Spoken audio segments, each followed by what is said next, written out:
Hello everyone, I am Renowned Zero and I'm here to talk about this Bayonetta stuff and what my thoughts and what I've been thinking about this past couple of days about all this.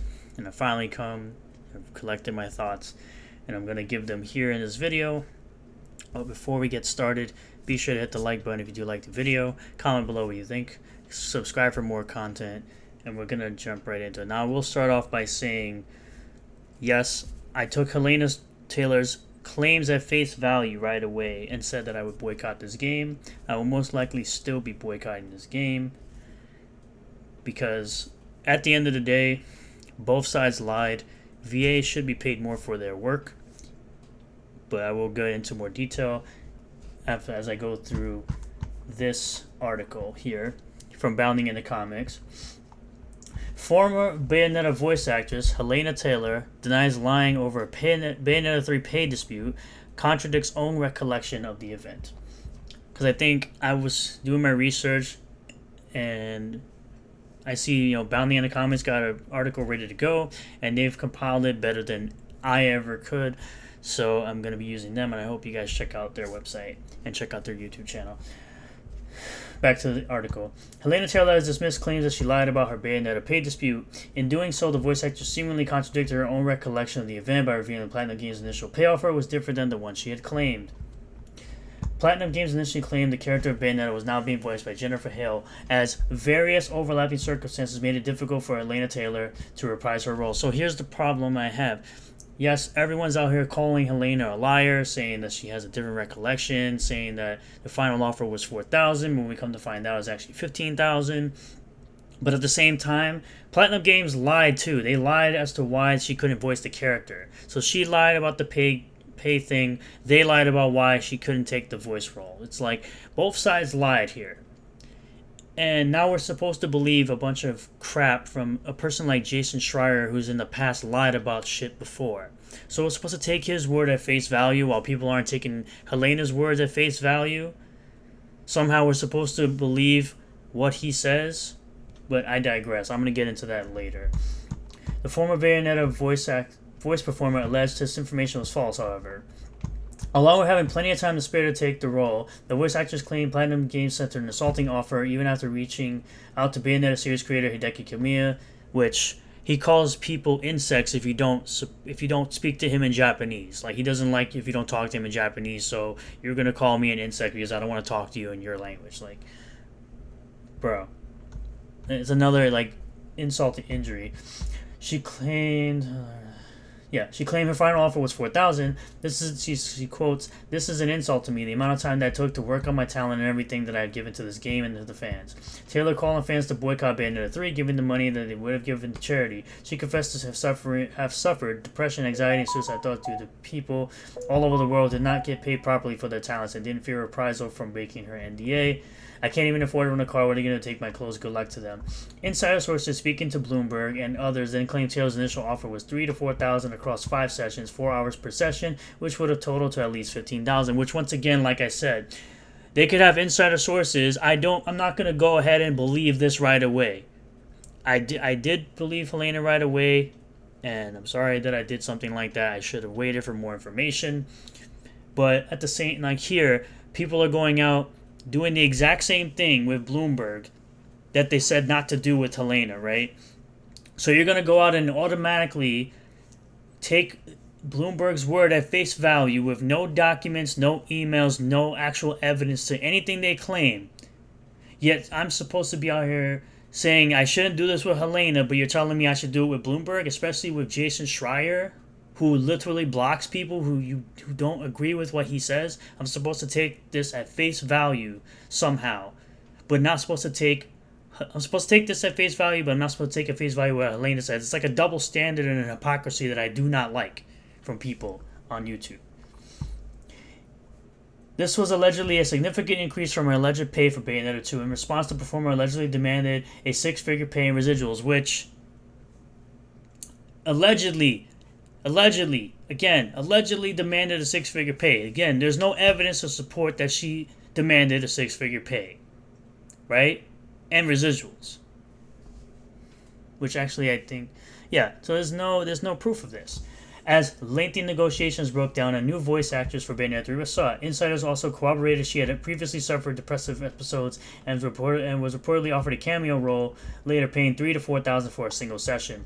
Taylor denied these claims as an absolute lie and a complete joke, that she would like to put this whole bloody franchise behind me, quite frankly, get on with my life in the theater. While Taylor gave these responses to journalists, Taylor has now spoken on Twitter once again. It is saying, quote, "It has come to my attention that some people are calling me a liar and a gold digger. I feel the need to defend myself and my reputation in the industry," Taylor began, once again filling her tweet with hashtags related to Bayonetta, Platinum Games, Nintendo, and her call for a boycott, which you can see the tweet here. Quote, as I posted on my part 3 of my video 3, I explained that their first offer was too low. That offer was $10,000 total. I don't believe she did that. I believe she only said her final offer was $4,000. She claims, remember, this is a $450 million franchise, not counting merchandise. Then I wrote in Japanese to Hideki Kamiya asking for what I was worth, which that's the only way he responds to people. He doesn't really respond to people in English. You can only talk to him in Japanese because he demands it. Which, we have VG charts that aren't even, they aren't even up to date.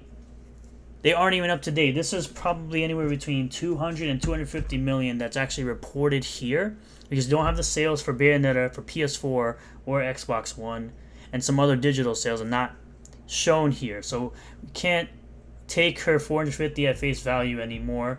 But at the same time, we don't have the full sales either, and it's very difficult to find the sales. Right?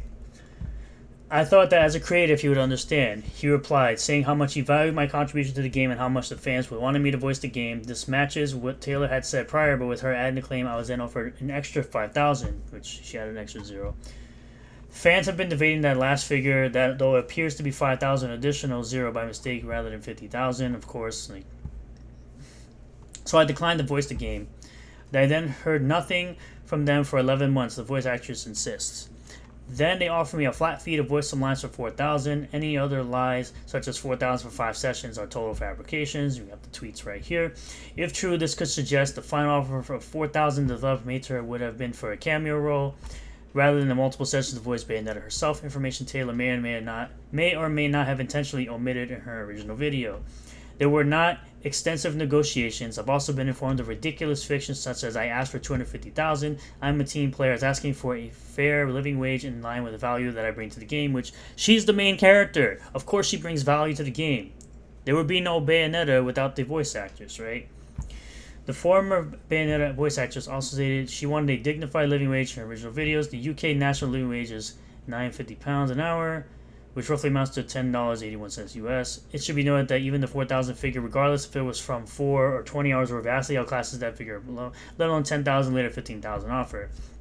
Kotaku calculated a unionized SAG-AFTRA member should expect $450 per hour for off-camera day performances. Insiders has claimed the Platinum Games has gone from unionized voice actors for Bayonetta 3. Regardless, Taylor clearly disputes what she was offered as being insufficient. I was paid a shockingly low total of £3,000 total for the first game. The former Bayonetta voice actress claims a little more for the second. I wanted to voice her. I have drummed up interest in this game ever since I started on Twitter in 2011. Quote, I could not talk about the game because of NDAs, but I happily answered fan letters, emails, signed posters, recorded voice messages for weddings and birthdays. I kept up interest in the game during long periods of radio silence from Platinum. The only time I was ever at a game conference, she probably meant convention, I felt weird asking fans for money for a signature as they already paid for the game, and I was grateful that they liked my work and the character, so I donated 100% of signing fees to charity. I will post 14 charities so that you can donate to charity instead of buying this game from corrupt, greedy people. There are people who are tend to throw shade and discredit what I say. The industry is powerful, but they have powerful journalists who they're trying to save their asset. Don't fall for it. At the time of writing, the 14 charities haven't been shared. It's fine. She did, however, continue to refute Jason Schreier, author of the Bloomberg title, which once again, people are taking what he says and what Bloomberg sources have said at face value with no evidence to prove that this is what she actually asked for. Yet again, like I said, we're supposed to take this at face value, but we can't take what Hellena said at face value because she left out some stuff or loophole or whatever she left out. Yet somehow you're going to go ahead and believe Bloomberg, a shitty corporation-owned website. We're supposed to believe them over a voice actor, right? Y'all don't want to have that conversation about how we're not supposed to take Hellena at face value, but for some reason we're supposed to take a corporation-owned website at face value with no evidence as to any of the claims that they're making. They just said they have insider sources. We're supposed to take their word for it. I don't buy that bullshit. Fuck that. Quote, former Bayonetta voice actor Lane now confirms my reporting that she was offered at least $15,000 if the final offer was for a cameo, despite the claims in the video that went viral last week. Schreier Beam showing Taylor's own tweets at least is incorrect. She refuted, which is right here. So, at the end of it all, yes, I've already said, sorry, I took her stuff at face value. I didn't wait for more information. I should have done that. But at the same time, you got people on YouTube automatically taking the claims, calling Hellena a liar. Okay, she did lie, I guess, about her pay, right? Because she's backtracking quite a bit. However, Platinum Games also lied about why she couldn't voice the character of Bayonetta.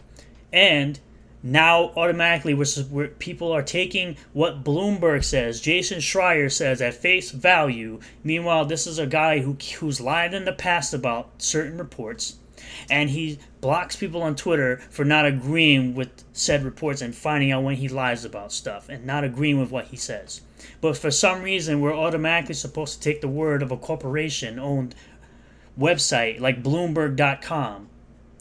Meanwhile, they've been talking. This is a website that's been talking about the Switch Pro for how long, and they still haven't gotten it right. They say they have these sources about the Switch Pro that have never come true, yet somehow we're supposed to believe them with this one? Fuck out of here. This is why I hate this.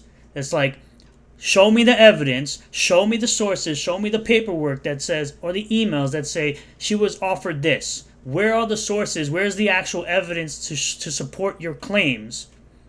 Meanwhile, we're supposed to not believe Hellena because she doesn't show evidence, but for some reason we're going to go ahead and believe Bloomberg when they don't show their sources. They just claim that they have sources.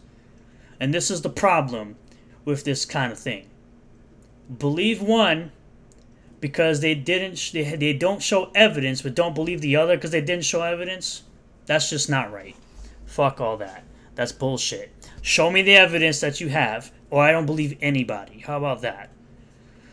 And I think now at this point, I've gone and rambled on and repeated myself quite a few times. I'm just going to end the video here. Thank you guys for checking it out. I hope you guys liked it. Appreciate a like button if you like it, dislike it if you didn't like it. Comment below what you think about this. Subscribe for more content, hit the bell for notifications, set it to all so that way you get notifications when I post videos. And I will see y'all on the next one. Peace.